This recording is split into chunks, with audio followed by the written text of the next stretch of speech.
The Fast and the Furious from 2001, the first in one of the most divisive franchises on the planet. Put on your Chuck Taylors, turn on the Limp Bizkit, and get yourself a tuna sandwich. I'll have the tuna. And let's take a ride with Brian and Dom back to 2001. This movie currently holds a 54% approval rating on Rotten Tomatoes. This means that 54% of the critics who reviewed it gave it a positive review, a little over half. A lot of people either loved this movie or hated it, and as the franchise goes on, it only becomes more divisive. The production of this movie started with a Vibe magazine article titled Racer X, published in 1998. This article detailed the underground street racing scene in New York City at the time. They wrecked 78 cars during the production of this movie. Let's go ahead and pop the tape in. This VHS was released January 2nd, 2002, and it starts with an Evolution trailer, the late 90s alien movie from Ivan Reitman. There's an ad for Dragonfly, The Time Machine, A Beautiful Mind, and The Bourne Identity. Then there's a reminder to stay tuned until after the movie for some special features. So let's start with the positives. The cast and characters.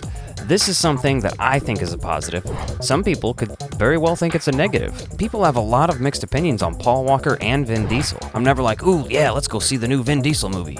Unless it's a Fast and Furious movie. Michelle Rodriguez? Now, I will go see movies just for her. She's awesome. She is a great actor. I will watch just about anything with her in it at least once. Then you also get Ted Levine and Ja Rule. Ted Levine, if you don't know, is Buffalo Bill from The Silence of the Lambs. Oh, wait. Was she a great big fat person? So obviously, in regards to comparing this movie to Point Break is better. I will say that, yes. I like Point Break more, in fact. But they're different enough that I enjoy them for different reasons as well, regardless of the plot being so similar. The big difference in the overall plot is that in The Fast and the Furious, you don't know that Brian is a cop until a certain point hits and they reveal that. Unless maybe you watch the trailers. But when you watch Point Break, you know that Johnny Utah is an undercover cop from the moment the movie starts. The cars and the action in this movie is perfect for this type of movie.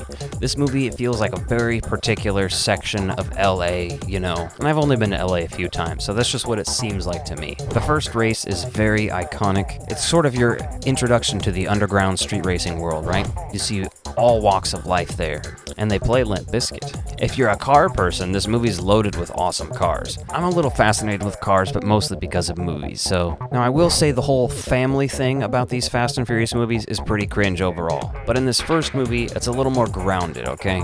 So I'm going to argue that that is a positive in this first movie, because you see how important these people are to each other. It's a positive message, even though these characters are morally in a gray area. The climactic heist scene is epic and dangerous, and it actually only gets better after that. Jesse gets gunned down in the street, and is the only hero in this franchise to ever actually die and stay dead. Just like Point Break, this movie has the perfect amount of homoeroticism. Who do you think's the top, Dom or Brian? I know the obvious answer is Dom, but he could be a power bottom. Now let's talk about some of the negatives in this movie. Well, in the first 10-15 minutes, Vince says the F-slur. Try Fat Burger from now on. You can get yourself a double cheese with fries for $2.95. I like the tuna here. So that's a bummer for a very homoerotic movie. Kinda makes sense though. It's definitely a sign of the times. Everyone was saying that in 2001. You know how many times I was called that word in middle school? Jesus. The plot is obviously derivative of Point Break. That's both a positive and a negative. Point Break is a movie I love, and if you've seen the ending of that movie, you know there's not a real way to do a sequel without ruining that. They obviously never made a sequel. They're not about to do one now. They did do a remake of it. I didn't even bother seeing it, because to me, Fast and the Furious is already a better remake. Vin Diesel does say a lot of cringy lines in this movie. I live my life a quarter mile at a time. I never knocked on nobody! Smoke. This whole scene where they pull up next to him, I swear to God, I expect it to be Dude, Where's My Car every time. And one of the only sound things that bothered me in this movie, because normally I think the sound design and music and everything is great in this movie. But the scene where Brian is trying to get Mia to come with him to go get Dom after he confesses to being a cop. Mia! Get off of me, Brian! Mia, listen to me!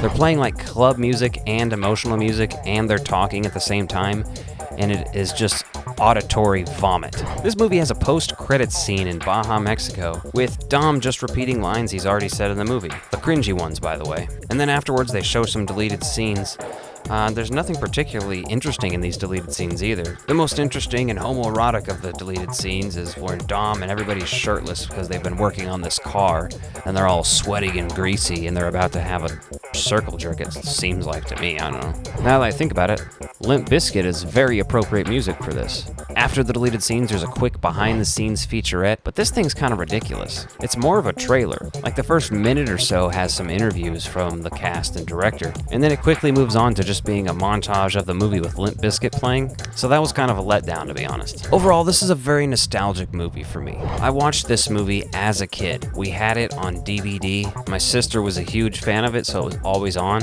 One time I sat down to watch it with her.